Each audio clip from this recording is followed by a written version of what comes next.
Hi again, folks. Josh Hall, Troy Gillard with you this time around for In Case You Missed It, our look at some of the most talked about stories from in and around Red Deer over the past several days. And Josh, we have to start with the lengthy public hearing that took place Tuesday night at City Hall regarding supervised consumption in Red Deer. Yeah, 4-hour-long public hearing. Council listened to the public. About 29 speakers took part in that. And there's a request right now to rezone some land in Rail Yards area where Turning Point would like to relocate their services and open up a permanent supervised consumption services.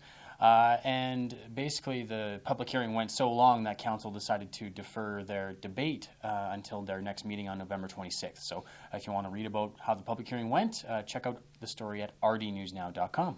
At the Red Deer Courthouse this week, a murder trial got underway for 34-year-old Daniel Sawyer. He's accused in the November 2015 stabbing death of Alan Beach in the parking lot at Village Mall in North Red Deer. This trial was supposed to proceed in 2016, but it's been delayed all the way until now.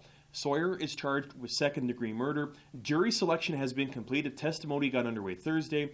Check out rdnewsnow.com next week as we follow this case. The trial is expected to last into December. Also this week at the Red Deer Courthouse, a woman was sentenced to 90 days in jail for seizing distressed dogs. This a bizarre case. Karen Adams, who's 47, she pleaded guilty to impersonating an officer, criminal harassment, and breaching a court order. If you recall, earlier this year, those dogs were seized from an Innisfail hotel room, and how they got there is just an insane story. And unfortunately, Adams and her daughter Catherine have a history of this kind of thing.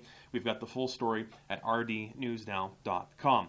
On the good news side, Josh, a couple of local schools getting into the giving spirit this week. Yeah, and it's that season, of course. Out in Sylvan Lake at H.J. Cody, a number of students partnering up with the Red Deer and District Community Foundation for a program which gets them to think about how they give back to their community. And by participating in the program, the foundation gave them $500 to give to their charity of choice, and they chose the local Victim Services Unit, so good for them.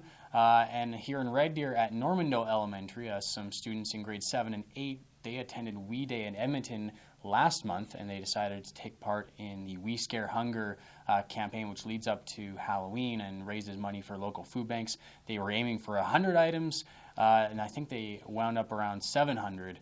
And there was also some part of it, they got to shave their principal's beards. So, yeah, that was pretty cool. Great to see those local schools getting involved. We've got those stories as well at rdnewsnow.com.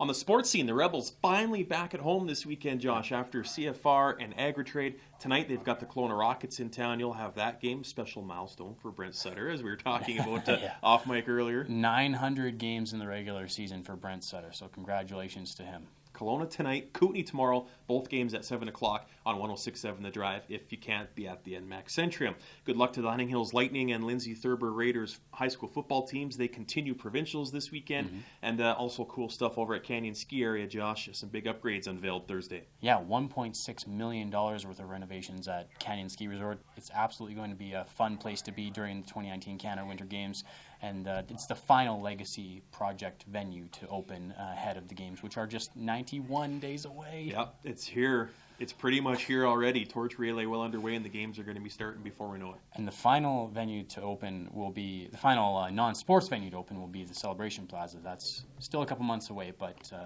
it'll be here before we know it. For these stories and much, much more, visit rdnewsnow.com.